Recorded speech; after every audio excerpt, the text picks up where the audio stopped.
Good afternoon. This is Animal Uncontrol. Welcome to MuttHeads. Today's topic is deification, and specifically how that applies to dog lovers. Now, what does deify mean? If I deify something, what does that mean? Well, it means to make a god of, because remember, dog is God spelled backwards.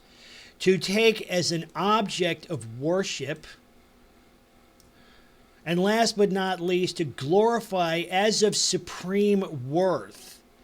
Okay, now that's where in the Mutt Nut 10 Commandments of Dog, probably most of those tie back to this. Now, early in my blogging career, I was in contact with folks from all over the spectrum on this issue. Everything from extreme haters to like hardcore dog lovers. And interestingly, the dog lovers who, all hated my guts, but I guess they felt since I'm not always like overtly anti-dog, they figured that I was, approachable. I've always been sort of the gateway drug to like true dog hating. But what they would describe to me sounded like a rapture, or it was literally a rapture. They were enraptured by dogs. That merely just the thought of a dog, any dog, just caused them to become overcome with joy. They just become delirious with happiness just at hearing the word dog or seeing a dog on television or in a movie. Okay, they literally worship these creatures. Not every dog lover, but many of them do. They literally worship these creatures. Okay, I'm not exaggerating. That's a fact. Now, what's interesting is, and I was actually inspired to do this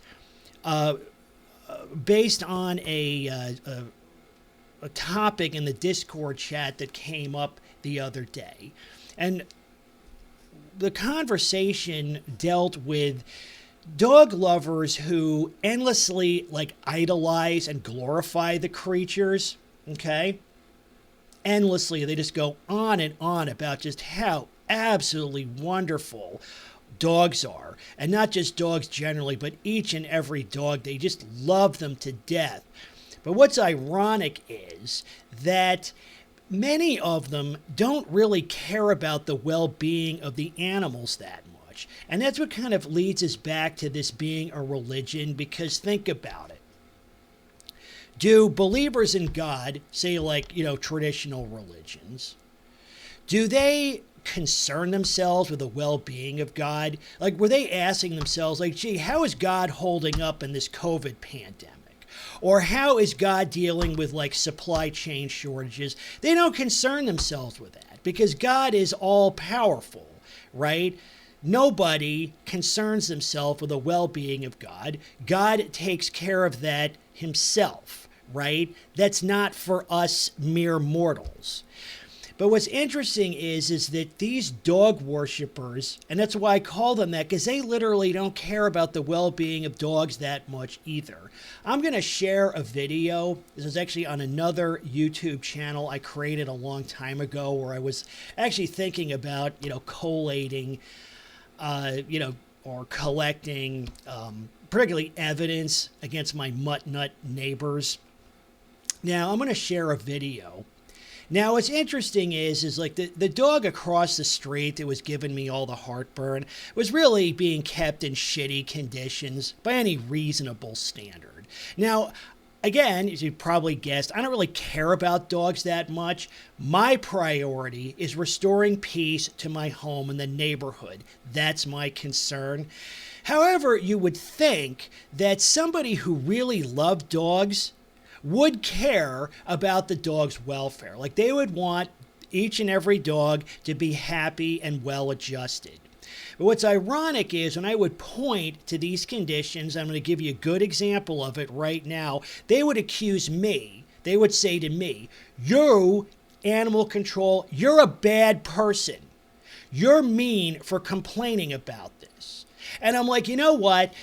All you dog lovers are just the most miserable sacks of shit in existence. Each and every one of you needs to drink gasoline. All of you. Because you know what? Nothing finishes off a long day of trolling better than a nice cool glass of 93 octane.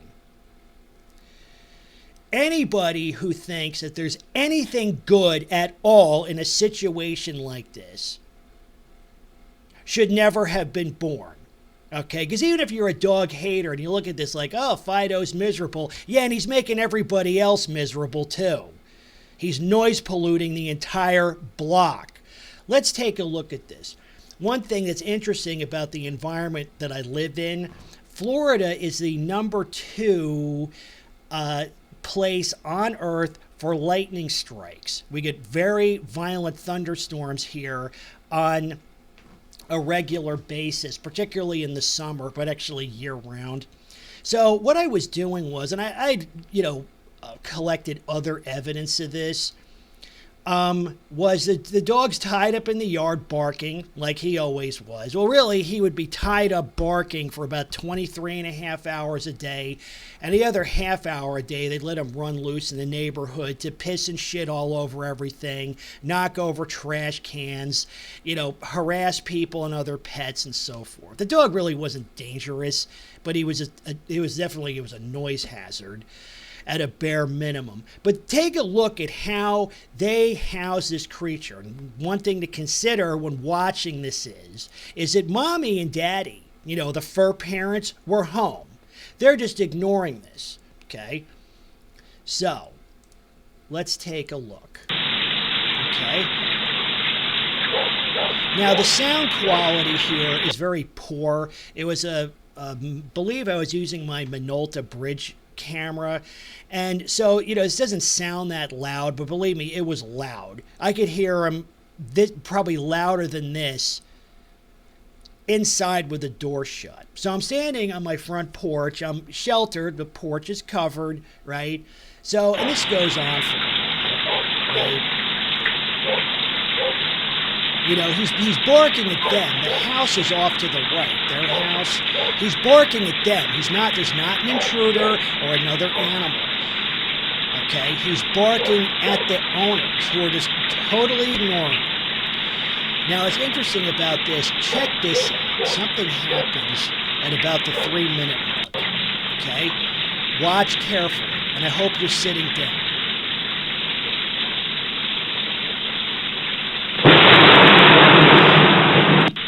Okay, did you see that? There was a lightning strike, like right there. Lightning almost struck the dog, because thunderstorms are dangerous. Okay, if you're outside and those thunderheads roll in, you need to find shelter fast. But here's this dog tied up in this weather. But of course, I'm a bad person for pointing at this and saying that's not right. There's something wrong here. Whatever. Let's play it again.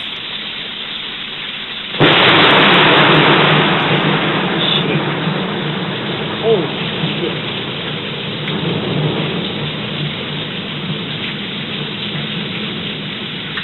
See, look, he's straining at the leash.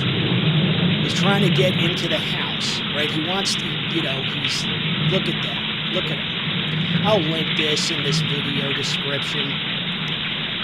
But here's the thing, these dog lovers claim, oh, I love dogs, but they don't. They worship dogs. To them, this is God, and they don't care about God's well-being, do they?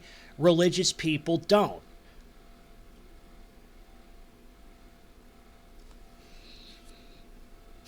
Fortunately, this was resolved. Maybe a few remarks on that also was I threatened them with a lawsuit. And that changed their behavior, because people like this. Let me tell you, these are shitty people. Often I hear somebody will have this like, oh, they're nice people. They are not nice people. Nice people don't do things like this, particularly when they've been complained to about it. These are bad people, and you need to act accordingly. The other thought I'd had, if the lawsuit didn't gain traction, I would just put this up and use it to humiliate them. Not that they cared, but I'm telling you, they're just the worst people in the world. So, Deify. Do they genuinely worship the creatures? Think about it. This is animal uncontrol, and as always, people first.